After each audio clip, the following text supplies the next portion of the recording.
মা, তুমি কিভাবে বলো আমাকে একটা 15 বছর বয়সী মেয়েকে বিয়ে করতে?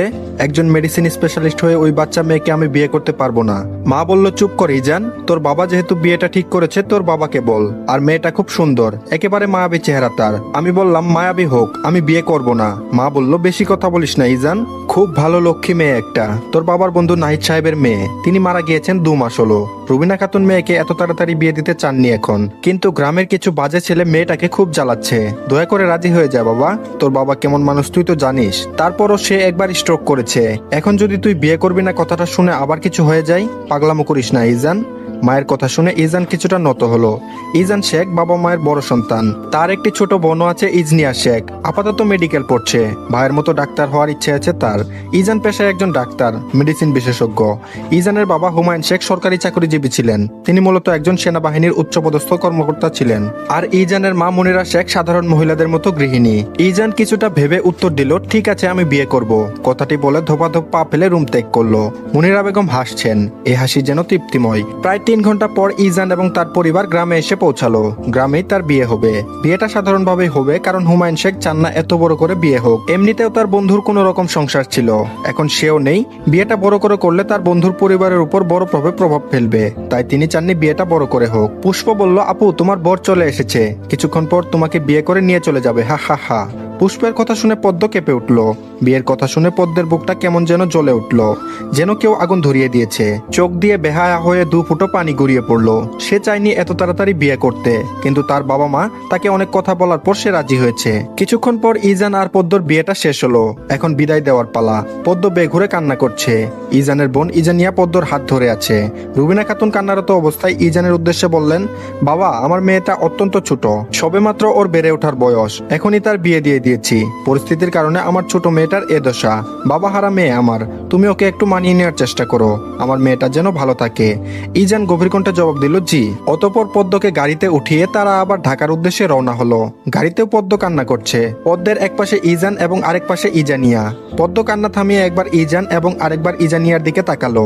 ইজান বিষয়টা খেয়াল করলো, কিন্তু কোনো ভ্রুক্ষেপ করলো না। হঠাৎ ইজানিয়া বলে উঠলো, কিছু বলবে ভাবি? পদ্ম খুব ইতস্তত ভাবে বলল, আপু আমি একটু পানি খাবো। ইজানিয়া শুনে তাড়াতাড়ি পদ্মকে পানি দিল। পদ্ম ঢকঢক করে পানি 1 বোতল খেয়ে ফেললো। পদ্ম পানির বোতল ইজানিয়াকে দিয়ে ইজানের দিকে তাকালো। ইজানের দৃষ্টি মোবাইলের দিকে। মোবাইলের আলো ইজানের মুখে পড়েছে। পদ্ম মনে মনে ভাবলো, এত সুন্দর পুরুষ তাকে বিয়ে করলো, কি সুন্দর চেহারা, গালে চাপদাড়ি, চোখে চশমা। পদ্মের মনে হলো এ যেন এক সুদর্শন পুরুষ। পদ্মকে এভাবে চেয়ে থাকতে দেখে ইজানিয়া পদ্মের কানে কানে ফিসফিস করে বলল, ভাইয়াকে কি বেশি পছন্দ হয়েছে নাকি? এখন এত বেশি দেখো না, একেবারে বাসর ঘরে দেখো মন ভরে।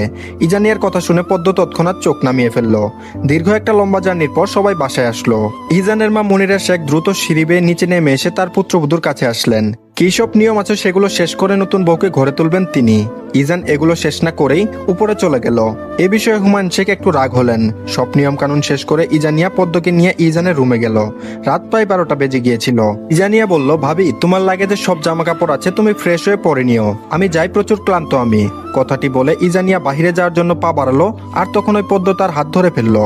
বেশ আকুতি নিয়ে বলল, আপু আমি কখনো একা ঘুমাইনি, আমার ভয় লাগে, সবসময় আমার ছোট বোন আমার সাথে ঘুমাতো। ইজানিয়া হেসে ফেললো পদ্মের কথা শুনে, বলল, তুমি একা কোথায়, ভাইয়া আছে তো। ইজানিয়ার কথাটা শুনে অবাক হয়ে গেল।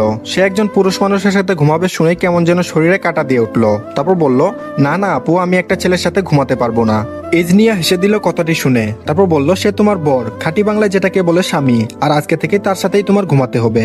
পদ্ম বড় সড়ো একটা ঢুক গিলল, তারপর বলল, উনার সাথে ঘুমাতে হবে? ইজনিয়া আর কিছু বলতে যাবে তখন ওই ইজান ওয়াশরুম থেকে বেরিয়ে এলো। চেহারা দেখে মনে হচ্ছে মাত্রই শাওয়ার নিয়ে এসেছে। ইজনিয়া আর পদ্মকে দাঁড়িয়ে থাকতে দেখে বলল, কি ব্যাপার, কি হচ্ছে এখানে? ইজনিয়া বলল, না ভাইয়া, আমি শুধু ভাবিকে দিতে আসলাম। ইজান বলল, তাহলে এখনো দাঁড়িয়ে আছিস কেন, যা। ইজনিয়া বলল, না এই তো যাচ্ছি, বলেই ইজনিয়া চলে গেল। ইজনিয়া চলে যাওয়ার পর ইজান পদ্মের সামনে এসে দাঁড়ালো। ইজানের সামনে পদ্মকে একটা মশার মতো মনে হলো। তারপর বলল, নাম কি তোমার? ইজানের গম্ভীর কণ্ঠ শুনে পদ্মের মনটা যেন কেমন করে উঠলো। বেশ কিছুক্ষণ পদ্মকে চুপ থাকতে দেখে ইজান হালকা করে ধমকের সুরে বলল, কথা বলতে পারো না? তোমাকে আমি একটা প্রশ্ন জিজ্ঞেস করেছি। ইজানের ধমক খেয়ে আমতা আমতা করে বলল, পদ্ম। ইজান খুব মনোযোগ দিয়ে তার গালের দাড়িগুলো হাত বুলাতে বুলাতে পদ্মকে পা থেকে মাথা পর্যন্ত দেখছে। তারপর বলল, শুনেছি তোমার বয়স নাকি 15 বছর। পদ্ম কথাটা শুনে অপ্রস্তুত হয়ে গেল। তারপর বলল, জি হ্যাঁ। ইজান বলল, জানো আমি তোমার কত বড়? পদ্ম বলল, জি না। ইজান বলল, এটা জানো না? পদ্ম বলল, না। ইজান বলল, 14 বছরের বড় আমি তোমার, কেন বিয়ে করলে? হ্যাঁ। ইজানের প্রশ্ন শুনে পদ্ম থতমত খেয়ে যায়। তারপর বলল, আসলে আমি বিয়ে করতে চাইনি, আমার মা বাধ্য করেছিল। ইজান বলল, মা বলল আর বিয়ে করে ফেললে, বাহ। ইজানের কথা শুনে পদ্মের চোখে পানি চলে আসে। হঠাৎ বিয়ে হয়ে যাওয়াটা মেনে নিতে পারেনি, তারপরও আবার ইজানের এসব কথা। ইজান বলল, কাঁদছেন কেন ম্যাডাম? যান ফ্রেশ হয়ে আসুন। শাড়িতে যে আপনি ঠিকমতো দাঁড়িয়ে থাকতে পারছেন না ভালো করেই দেখতে পাচ্ছি। পদ্ম চুপচাপ হেঁটে লাগেজ থেকে একটা কাপড় নিয়ে ওয়াশরুমে চলল। ইজান তীক্ষ্ণ দৃষ্টিতে পদ্মের চলে যাওয়া দেখছে। সে এমন একটা মেয়েকে বিয়ে করেছে, সে জানেই না তার স্বামী তার থেকে কত বয়সের বড়। হাই, এ কোন মেয়েকে বিয়ে করলো ইজান? হসপিটালে কোনো লোক যদি জানে ইজান 14 বছরের ছোট একটা মেয়েকে বিয়ে করেছে, তাহলে তার মান সম্মান কিছুই থাকবে না। একজন সিনিয়র ডক্টর এই কাজ করেছেন শুনলে হসপিটালের সিআই মেবি অজ্ঞান হয়ে যাবে। ইজান এসব ভাবতে ভাবতে হঠাৎ তার কলিগ সায়ানা কল দিল। সেও ইজানের মতো সিনিয়র ডাক্তার। এত রাতে সায়ানার কল পেয়ে কিছুটা বিরক্ত হলো ইজান। মেয়েটা প্রায়ই এই কাজ করে। ইজান কলটা রিসিভ করলো। ওপাশ থেকে বলল, হ্যালো ইজান শেখ, কি অবস্থা আপনার? ইজান বলল, ভালো। হঠাৎ এত রাতে কল দেওয়ার কারণ কি জানতে পারি? ওপাশ থেকে বলল, আমি তো প্রায়ই এই কাজ করি, আপনি কি জানেন না নাকি? ইজান বলল, আচ্ছা। এটা বলে ইজান ফোন কেটে দিল। ইদানিং সায়ানার অকারণে কল দেওয়াটা খুব বিরক্ত করে ইজানকে। শুধুমাত্র সিনিয়র ডাক্তার দেখে কিছু বলতে পারে না। ওয়াশরুম থেকে পদ্ম বের হয়ে আসলো। আবারও সে শাড়ি পরেছে। শাড়ি পরা হয়নি দেখে মনে হচ্ছে কেউ শাড়ি পরতে জোর করেছিল, তাই এভাবে পরেছে। ইজান বলল, আবার শাড়ি পরেছে কেন? তোমাকে কি আমাদের বাসা থেকে কোনো ড্রেস দেওয়া হয়নি? পদ্ম বলল, 3 পিস দেওয়া হয়েছে। আসলে আমাদের গ্রামের মেয়েরা বিয়ের পর শাড়ি পরে। ইজান বলল, শাড়ি তো পরতে পারো না, দেখে মনে হচ্ছে কেউ জোর করে পরিয়েছে। পদ্ম ইজানের কথায় লজ্জায় মাথা নিচু করে ফেললো। তারপর বলল, আসলে কখনো পরা হয়নি তো তাই। ইজান মুখ ঘুরিয়ে ফেললো। অনেক রাত হয়েছে, এবার ঘুমাতে হবে। কাল আবার সকাল সকাল হসপিটালে যেতে হবে। ইজান লাইটটা অফ করে খাটে শুয়ে পড়লো। পদ্ম লাইট অফ করাতে খুব ভয় পেয়ে গেছে, যেন কেউ আশেপাশে দাঁড়িয়ে আছে তার এমন মনে হচ্ছে। এত বেশি অন্ধকার যে কিছুই দেখা যাচ্ছে না। পদ্ম ভয়ে মুখে হাত দিয়ে আছে। একটু ঝুঁকে সামনের দিকে চলে গেল। এই তো খাট এপাশে। ইজান নেই, তাই পদ্ম শুয়ে পড়েছে। বেশিক্ষণ চোখ মেলে থাকতে পারলো না, কারণ ঘুম তাকে একটু একটু করে ধরেছে। পদ্ম শুয়ে শুধু মনে মনে একটি দোয়াই করতে লাগলো, ঘুমের ঘরে যেন তার কাপড় ঠিক থাকে আর সে যেন ইজানের ধারে কাছে না যায়। ঠিক সকাল 7টায় ইজানের ঘুম ভাঙলো। প্রতিদিন ইজান এই সময়টাতেই ঘুম ভেঙে ওঠে। অনেকটা অভ্যাস হয়ে গিয়েছে তার। তাই আছে না, মানুষ অভ্যাসের দাস, ঠিক সেরকমই। ইজান দেখলো তার বুকের উপর শাড়ি, দেখেই থমকে গেল। পাশে তাকিয়ে দেখলো পদ্ম তার পাশেই শুয়ে আছে। পদ্মের মুখের উপর চুল আছে, যার কারণে পদ্মের মুখটা দেখা যাচ্ছে না। ইজান খাটের পাশে ছোট্ট টেবিলটা থেকে তার চশমাটা নিল। তারপর বেশিক্ষণ বসে না থেকে ওয়াশরুমে চলে গেল। ওয়াশরুম থেকে বের হয়ে একেবারে হসপিটালে যাওয়ার জন্য রেডি হয়ে নিল। নাস্তা সেরেই সে হসপিটালের উদ্দেশ্যে রওনা দিবে। রুম থেকে চলে যাওয়ার আগে আগে একবার পদ্মকে দেখে নিল। অচেতন অবস্থায় শুয়ে আছে এমন মনে হচ্ছে। দীর্ঘ একটা নিঃশ্বাস ফেলে নিচে নেমে এলো। ইজান দেখছে তার বাবা হুমায়ুন শেখ চা খাচ্ছেন আর টিভিতে খবর দেখছেন বেশ মনোযোগ দিয়ে। ইজান চুপচাপ ডাইনিং এ বসলো। পকেট থেকে ফোন বের করে সেটা চাপতে লাগলো। তারপর বলল, মা নাস্তা দাও। মুনিরা শেখ ইজানের গলা শুনে তাড়াতাড়ি নাস্তা নিয়ে আসলো। হুমায়ুন শেখ নিজের মতো করে চা খাচ্ছেন আর টিভি দেখছেন। ইজানের দিকে তাকাচ্ছেনও না। মুনিরা শেখ ইজানকে নাস্তা দিতে দিতে বলল, আজ হসপিটালে যাবি? ইজান বলল, হ্যাঁ। কেন? ইজান বলল, হ্যাঁ কেন, প্রতিদিন যাই দেখো না, আর হঠাৎ জিজ্ঞেস করছো কেন?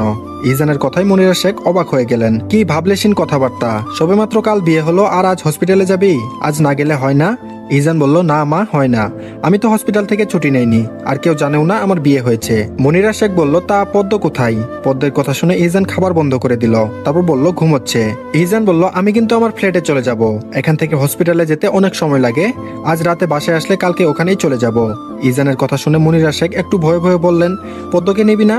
ইজান বলল, ও ওখানে গিয়ে কি করবে? তার চেয়ে ভালো ও এখানে থাকুক তোমাদের কাছে। হুমায়ুন শেখ এতক্ষণ তার ছেলের এবং তার স্ত্রীর কথা শুনছিল। পদ্মকে নিয়ে ইজানের এমন কথা শুনে তিনি উঁচু গলায় বলে উঠলেন, তোমার বউ তুমি সাথে করে নিয়ে যাবে, এটাই শেষ কথা। ইজান বলল, ঠিক আছে, আমি পদ্মকে আমার সাথেই নিব। বিয়েটা আমি করেছি, কিন্তু বিয়ে করতে তো জোর করেছো তুমি, সেটা অন্তত ভুলে যেও না বাবা। মা, আসছি আমি। মুনিরা শেখ সদর দরজার সামনে এসে দাঁড়ালেন। ইজান গাড়িতে উঠে চলে গেল হসপিটালের উদ্দেশ্যে। মুনিরা শেখ তার স্বামীর পাশে সোফায় বসলেন। তারপর বললেন, আচ্ছা আমি কি বলি, পদ্ম আমাদের সাথে থাকুক কিছুদিন।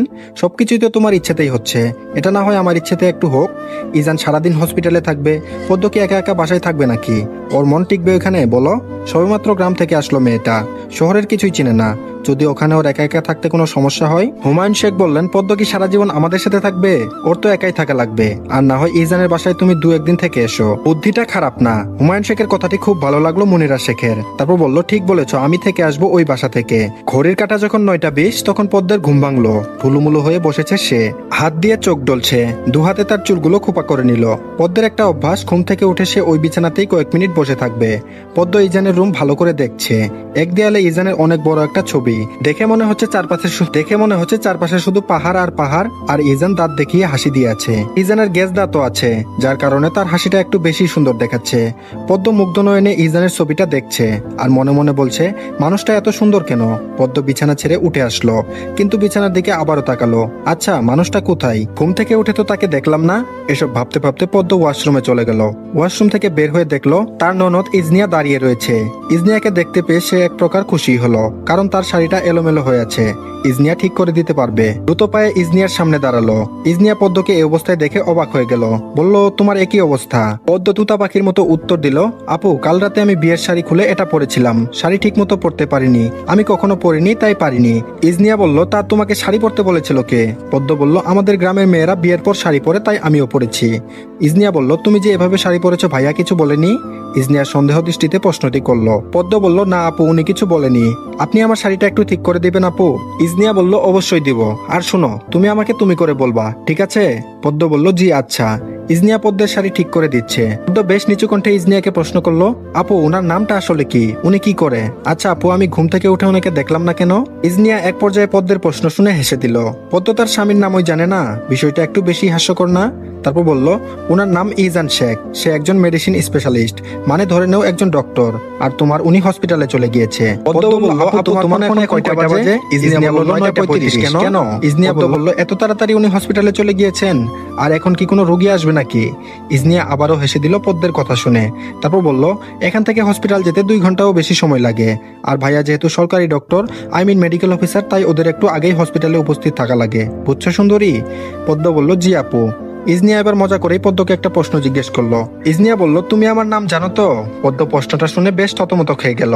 আসলে সে তো ননদের নামও জানে না, এই লজ্জার কথা কাকে বলবে। তারপর বলল, না আপু। ইজনিয়া হাসতে হাসতে বলল, আমার নাম ইজনিয়া শেখ। তারপর বলল, তোমরা কি শেখ বংশ? পদ্ম বেশ উৎসাহ নিয়ে প্রশ্নটা করলো। ইজনিয়া বলল, হ্যাঁ। আচ্ছা, এখন নিচে চলো, বাকি কথা পরে বলবো তোমাকে। অনেক বেলা হয়ে গিয়েছে, এখন নাস্তা করনি, মা বকবে, তাড়াতাড়ি চলো। ইজনিয়া পদ্মকে নিয়ে নিচে চলে আসলো। ডাইনিং এ এক মহিলা খাবার বাড়ছে। ইজনিয়া মনিরা শেখকে ডাক দিলেন তাদের সাথে নাস্তা করার জন্য, কারণ তিনি এখনো নাস্তা করেননি। একই টেবিলে পদ্ম, তার ননদ এবং তার শাশুড়ি বসলো। খাওয়ার সময় পদ্মকে তার শাশুড়ি অনেক কথাই বলল। পদ্ম শুধু কথার উত্তর হিসেবে হেসেছে। মনিরা শেখ বলল, শুনো পদ্ম, ইজান যখন হসপিটালে যাবে তখন তুমি যত গভীর ঘুমে থাকো না কেন, উঠে যাবে, বুঝেছো? ওকে হসপিটালে যাওয়ার আগে নাস্তা রেডি করে তারপর দিবে। এরপর না হয় ও হসপিটালে চলে গেলে তুমি আবার ঘুমোবে। দেখো, তোমার বয়স কম, আমরা মানছি, কিন্তু এখন তো তোমার বিয়ে হয়ে গিয়েছে। তোমার এখন এগুলো অভ্যাস করতে হবে, শিখে নিতে হবে। পদ্ম বলল, জি মা, আমি প্রতিদিন সকালে তাড়াতাড়ি উঠি। আজ কেন দেরি হয়ে গেল বুঝলাম না। পদ্ম মাথা নিচু করে কথাটি বলল। মনিরা শেখ বলল, সমস্যা নেই। আর তোমার লাগেজ যদি গুছানো না থাকে তাহলে গুছিয়ে নিও। কাল ইজান তোমাকে নিয়ে ওর ফ্ল্যাটে চলে যাবে। পদ্মের কাশি উঠে গেল। কাশতে কাশতে অবস্থা খারাপ, চোখ দিয়ে পানি চলে এসেছে। ইজনিয়া পদ্মকে এক গ্লাস পানি দিল। মনিরা শেখ পদ্মের এই অবস্থা দেখে ওকে শান্ত করার জন্য ব্যস্ত হয়ে গেল। পানি খেয়ে একটু কাশি থেমেছে পদ্মর। তারপর বলল, ঠিক আছো তুমি? পদ্ম